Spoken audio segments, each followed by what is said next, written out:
Según los psiquiatras de la Organización Mundial de la Salud, 450 millones de personas en el mundo tienen un trastorno mental. 3 veces las poblaciones metropolitanas de Tokio, Nueva York, Los Ángeles, Londres, París, la Ciudad de México, Mumbai, Milán, Madrid, Toronto, Washington, Atenas, Melbourne, Hong Kong, Singapur, Roma y Berlín combinadas. ¿Hay realmente esta cantidad de enfermos mentales o es solo un caso de buen marketing?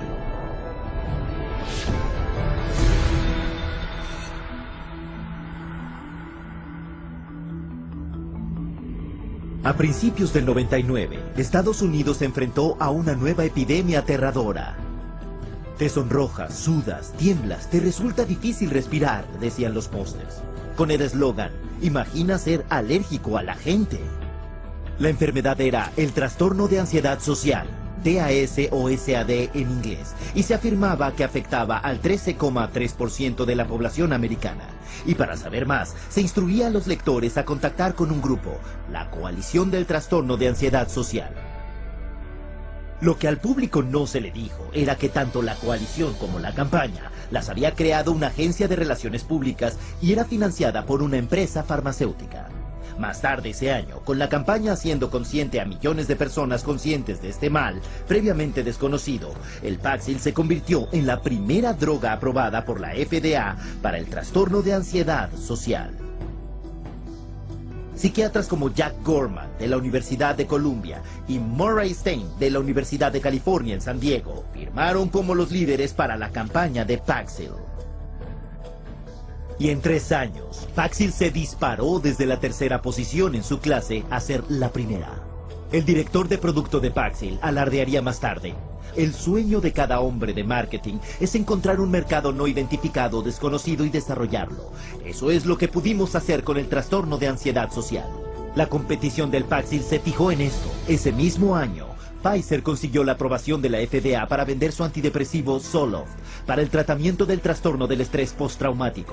Contrataron también una firma de relaciones públicas para crear su propio grupo de líderes psiquiátricos y les pagaron para difundir sus noticias sobre el trastorno. Esta campaña afirmaría que 1 de cada 13 personas desarrollaba este trastorno en su vida. Y esto incluía a quien viera un acto de violencia, un desastre natural o un evento angustioso. Y como con Paxil, las ventas del Zoloft subieron por las nubes. For the psychiatric drugs, the goal is to have as many people on them as possible.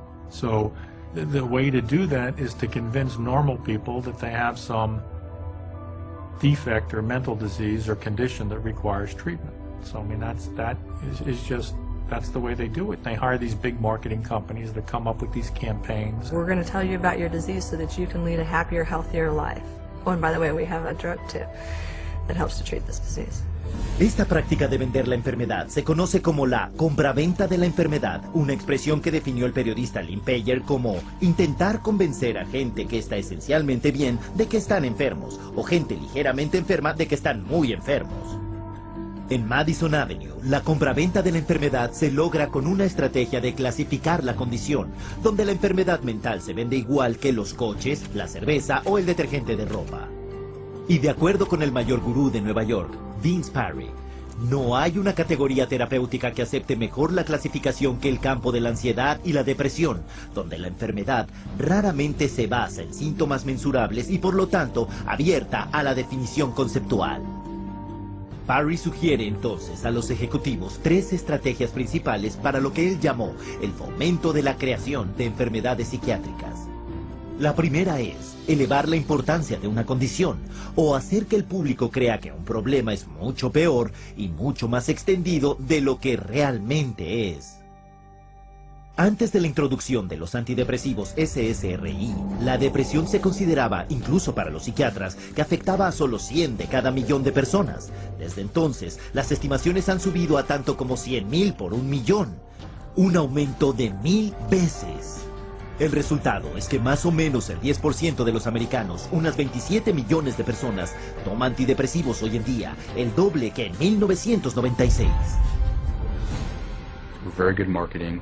That all, expressions of human emotion, deep sadness and fear and anger and whatever else they happen to be, are now classified as, you know, a major problem, a psychiatric problem, a psychological problem that needs to be dealt with drugs. Otra enfermedad psiquiátrica, el trastorno bipolar, se consideraba raro, afectando solo a una décima parte del 1% cuando se introdujo en el DSM-3. Hoy se afirma que un 10% de la población, 100 veces el número original, tiene esa condición. El trastorno bipolar pediátrico no estaba enumerado siquiera en el DSM cuando el psiquiatra de Harvard, Dr. Joseph Biederman, empezó a publicar estudios afirmando que los cambios de ánimo en los niños no eran comportamientos normales, sino que en realidad eran enfermedades mentales. La campaña de ventas de la enfermedad de Biederman funcionó. Solo en la última década, el índice de niños con bipolar ha subido un 4000%. Pero lo que no se le dijo a los padres era que 25 empresas farmacéuticas distintas habían garantizado el trabajo de Biederman. La extensión de su influencia no se reveló hasta que una investigación del Senado en 2008 expuso a Biederman por no informar de más de $1.600.000 en ingreso farmacéutico. Pero estas revelaciones no tuvieron efecto en la psiquiatría. El bipolar pediátrico sigue siendo aceptado ampliamente en la comunidad psiquiátrica. These labels are being applied to younger and younger children, which I think is really, you know, a sad case. I'm sure I agree with any of those labels to begin with, but let alone for them to be applied universally to young kids. This idea that that childhood itself is a psychiatric disease is simply based off some completely unsubstantiated idea that got printed in the psychiatric manual, and there's no science behind it whatsoever. La venta de la enfermedad, estrategia número 2, redefinir una condición existente. Esta táctica toma un estado de ánimo normal y lo redefine como una enfermedad psiquiátrica que ahora tiene que tratarse con drogas. Ejemplo, la tristeza invernal. Una condición mental común relacionada con la falta de sol en los meses de invierno, pero redefinida por los psiquiatras como el trastorno afectivo estacional, una enfermedad psiquiátrica que requiere tratamiento psiquiátrico. Otro ejemplo, consideremos el cambio de emociones en la menstruación de la mujer, creada por los psiquiatras como trastorno disfórico premenstrual. Una enfermedad mental descubierta no en el laboratorio, sino en el departamento de marketing del fabricante de drogas, Eli Lilly. When Prozac patent came up, they realized they needed to come up with some sort of new to keep the money rolling in, and they came up with a new disorder. They just made it out of thin air, you know, the premenstrual dysphoric disorder, the PMDD, and then the new wonder drug, which was Serofem, which if you look at Serofem on the back of the label, it just says, this is Prozac. And they were able to keep that patent so that nobody else could make it, so that they could keep that money rolling in. Many of the drugs today are simply drugs repackaged. They're drugs that had a patent and now are generic, or now get called something else, or they decide now to use them for something else. Estrategia número 3 para la venta de enfermedad. Crear una condición nueva para una necesidad del mercado no satisfecha. Ejemplo, trastorno de ir de compras compulsivo, promocionado por el psiquiatra Dr. Jack Gorman. En sus apariciones ante el público se citaba un estudio reciente que afirmaba que hasta 20 millones de americanos, 90% de ellos mujeres, podía tener el problema. Lo que no reveló era que el estudio fue financiado por los laboratorios Forest, fabricantes del antidepresivo Celexa, y que él era un asesor pagado para por lo menos 13 firmas farmacéuticas, incluyendo Forest. La mayoría de los consumidores no ha oído hablar del concepto del marketing de la enfermedad para sacar beneficio, pero para los que están en la publicidad y los fármacos es bien conocido. Un informe de 2005 de comprensión de la empresa Reuters para ejecutivos de compañías farmacéuticas observa que la capacidad de crear nuevos mercados de enfermedades aporta una cantidad indecible de miles de millones de ventas de fármacos, y que los próximos años presenciarán todavía más creación de enfermedad patrocinada por las corporaciones. If I can't get along with my husband, take a drug. If I'm feeling a little depressed, take a drug. If I can't study properly, take a drug. We've become a fast food, what I call a fast food, fast drug society. Uno podría entonces preguntar, ¿hay alguien cuestionando este aumento extremadamente cuestionable y científicamente no probado de diagnósticos mentales?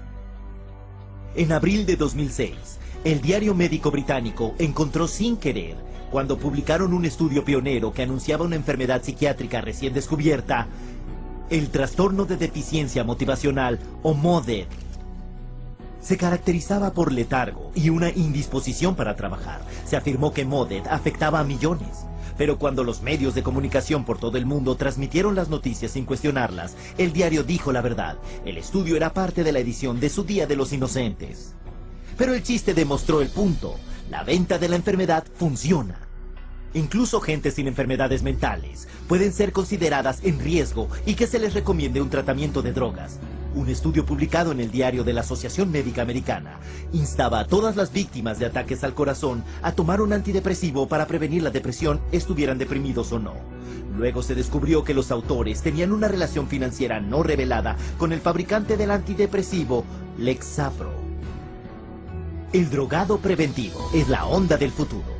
Como un experto dijo, por lo visto hay una cantidad de dinero ilimitada que ganar con el marketing farmacéutico de los remedios para las enfermedades y todavía más de los remedios para reducir los factores de riesgo para la enfermedad. And of course, every time they come out with a new mental disorder, then they come out with a new drug to counteract it. At least to me, it seems like nothing more than a marketing ploy. There are certain executives in the pharmaceutical manufacturers that have stated that one day in America, every person will be on drugs, healthy or not. Con estas astutas campañas de ventas de la enfermedad, 100 millones de personas en el mundo están hoy en día tomando psicotrópicos. Y como resultado, la industria de los psicotrópicos está ganando más de $150,000 cada minuto. Un asesor del consumidor dijo, puedes vender cientos de millones de dólares de una droga, hasta una mala, si tienes la campaña de marketing correcta. Lo que nos lleva a nuestra siguiente pregunta. Ahora que las campañas de comercialización de la enfermedad crean la ilusión de enfermedad mental generalizada, ¿qué tan seguras son las drogas que los psiquiatras recetan para tratarla?